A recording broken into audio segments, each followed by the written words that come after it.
Hello everyone, good evening. Welcome back to Sri kitchen. ఈరోజు అయితే మంచి రెసిపీ చూపించబోతున్నాను. రెసిపీ కాదండి, రెసిపీస్ అయితే చూపించబోతున్నాను. ఒక్క ఇంగ్రీడియంట్, అది కిడ్నీలో రాళ్ళని సైతం తొలగించే ఈ ఇంగ్రీడియంట్తో అయితే 2 రెసిపీస్ ఎట్ ఏ టైం చేశాను. అదైతే ఈ వీడియోలో చూసేద్దాం. ఫస్ట్ అయితే subscribe my channel, watch my video, share with friends and family members. చేసిన 2 రెసిపీస్ ఉలవలతో చారు, ఉలవలతో గారెలు అయితే ఈ వీడియోలో చూపించబోతున్నాను.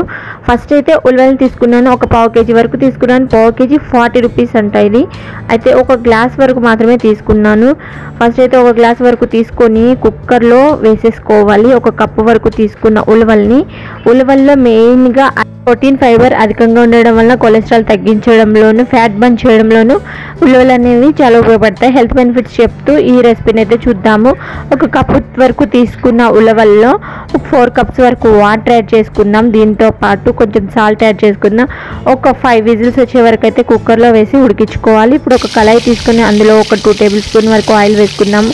దీనిలోనే వెల్లుల్లి రెబ్బలు, ఎండుమిర్చి వేసుకోవాలి. దీంతో పాటు తాలింపు దినుసులు, ఆవాలు, జీలకర్ర, మినప్పప్పు, శనగపప్పు, కరివేపాకు యాడ్ చేసుకున్నాము. వీటన్నింటిని ఒకసారి అయితే తిప్పేసుకొని కొంచెం సేపు ఉంచిన తర్వాత మనం ఉలవల్ని సపరేట్ చేసి అందులో నుంచి వచ్చి వాటర్ని అయితే యాడ్ చేసుకోవడానికి చూద్దాము. ఇందులోనే కొంచెం పసుపు కూడా యాడ్ చేసుకున్నాను.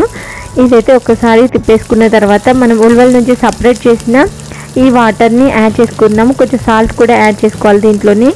ఇప్పుడు ఉలవల నుంచి సపరేట్ చేసిన ఈ వాటర్ని అయితే ఇందులో వేసుకోవాలి. మెయిన్గా కిడ్నీలో స్టోన్స్ ఉన్న వాళ్ళైతే అనేది చాలా ఉపయోగపడుతుంది. గ్లాస్లో వేసి తీసుకునే విధంగా అయితే తయారు చేసుకోవాలి.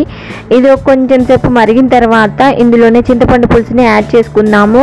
ఆల్రెడీ కిడ్నీలో స్టోన్స్ ఉన్న వాళ్ళు ఈ విధంగా తీసుకోండి. లేదంటే మామూలు హెల్త్ బెనిఫిట్స్, ఫ్యూచర్లో స్టోన్స్ రాకూడదు కిడ్నీలో అనుకున్న వాళ్ళు తప్పకుండా రైస్లో అయితే వేసుకోవడానికి చూడండి. ఇందులో కారంకి బదులు మనం పెప్పర్ అంటే మిరియాల పొడిని యాడ్ చేసుకున్నాము. ఉలవల్లో ఉండే వేడి, మిరియాల్లో ఉండే వేడి, ఈ 2 కలిసి మనకి కిడ్నీలో స్టోన్స్ ఏమైనా ఉంటే బయటికి పంపించడానికి చాలా ఉపయోగపడతాయి. ఎక్కువ వేడి వలన మనకి బయటికి వెళ్ళడానికి ఈ కిడ్నీల స్టోన్స్కి ఈ మిరియాల చారు ఆర్ రసం ఏదైనా అనుకోవచ్చు. నేనైతే రసం అంటున్నాను ఎందుకంటే గ్లాస్లో వేసుకొని తాగే విధంగా తయారు చేశాను. సో దీనికోసం ఇప్పుడైతే మిగిలిన ఉలవల్ని ఒక మిక్సీ జార్లో అయితే వేసుకుందాము. మిక్సీ జార్లో పూర్తిగా మనం వాటర్ అనేది రసంలాగా తయారు చేసుకున్నాం కదా.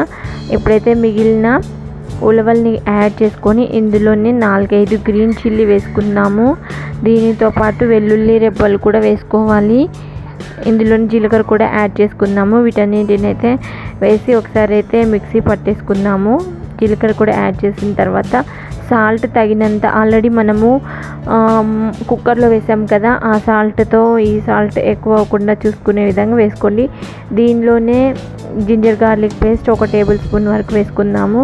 వీటన్నింటిని మిక్సీ జార్లో అయితే ఒక్కసారి గ్రైండ్ చేసుకోవాలి. ఈ విధంగా కచ్చాపచ్చాగా అయితే మిక్సీ జార్లో పట్టుకొని ఇందులో కొత్తిమీర ఉంటే కొత్తిమీర, లేదంటే కరివేపాకు యాడ్ చేసుకోవచ్చు. ఇందులోనే సన్నగా తరిగిన ఉల్లిగడ్డలు కూడా ముందు నానబెట్టిన శనగపప్పును కూడా యాడ్ చేసుకుందాము. ఈ శనగపప్పు కొంచెం వేసుకున్నాను. మిగిలిన శనగపప్పును ఏం చేశాను అనేది కూడా వీడియో చివరిలో చెప్తాను. వీడియో స్కిప్ అవ్వకుండా చూడడానికి ట్రై చేయండి. ఫస్ట్ అయితే వీటన్నింటిని ఒకసారి కలుపుకుందాము గారెల పిండిలాగా. ఈ విధంగా కలుపుకున్న తర్వాత మనకి జారుగా అనిపించినట్లయితే ఇందులో కార్న్ ఫ్లోర్ కూడా యాడ్ చేసుకోవాలి. కార్న్ ఫ్లోర్ యాడ్ చేసుకుంటే మనకి క్రిస్పీగా ఉంటుంది ఈ గారెలు అనేవి. వీటిని ఒక 3 టేబుల్ స్పూన్ వరకు అయితే వేసేసుకున్నాను. వీటిని గారెల మిశ్రమం ఏ విధంగా వస్తుంది, గారెలకి ఏ విధంగా వేసుకుంటామో ఆ విధంగా అయితే వేసేసుకోవాలి. ఆయిల్లో 1 by 1 అయితే వేసేసుకుందాము. ఆయిల్ హీట్ మీద ఉన్నప్పుడు మాత్రమే వీటిని వేసేసుకుంటే లోపల పచ్చదనం అనేది లేకుండా ఉడుకుతుంది. ఈ విధంగా ఉలవల గారెలు కూడా తయారు చేసుకోవాలి. ఈ విధంగా 1 by 1 వేసి అన్నింటినీ వేసిన తర్వాత ఒకవైపు వేగిన తర్వాత రెండో వైపు వేయించుకొని తీసిన తర్వాత ఈ విధంగా ఉంటాయి. మిగిలిన ఉలవల్ని కూడా గారెల్లాగా తయారు చేసి ఆయిల్లో వేసేసుకుందాము. 1 by 1 వేసుకొని గారెలను అయితే ప్రిపేర్ చేసుకుందాము.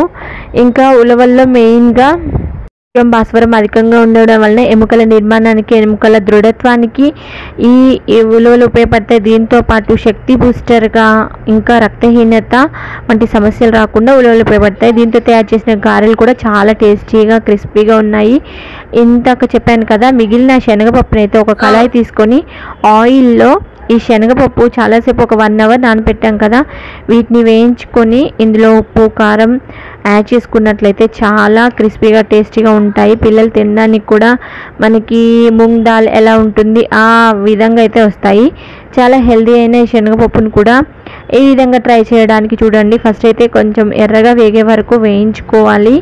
ఈ విధంగా వేయించుకున్న తర్వాత కొంచెం కారం కూడా యాడ్ చేసుకుందాము. కారం యాడ్ చేసుకొని ఇందులోనే సాల్ట్ కూడా యాడ్ చేసుకుందాము. ఈ విధంగా వేయించుకొని ఒకసారి అయితే చూడండి. టైంపాస్గా ఈవినింగ్ టైంలో ఇది స్నాక్ ఐటెం లాగా చాలా బాగుంటుంది. రెసిపీస్తో పాటు ఈ స్నాక్ ఐటెం ఏ విధంగా ఉంది అనేది కామెంట్ బాక్స్లో తప్పకుండా తెలియచేయండి. పద్మావతి కళ్యాణం మిగతా భాగం రేపటి వీడియోలో పెడతాను. Please like, share, subscribe to the channel. Thank you. Bye. Good night.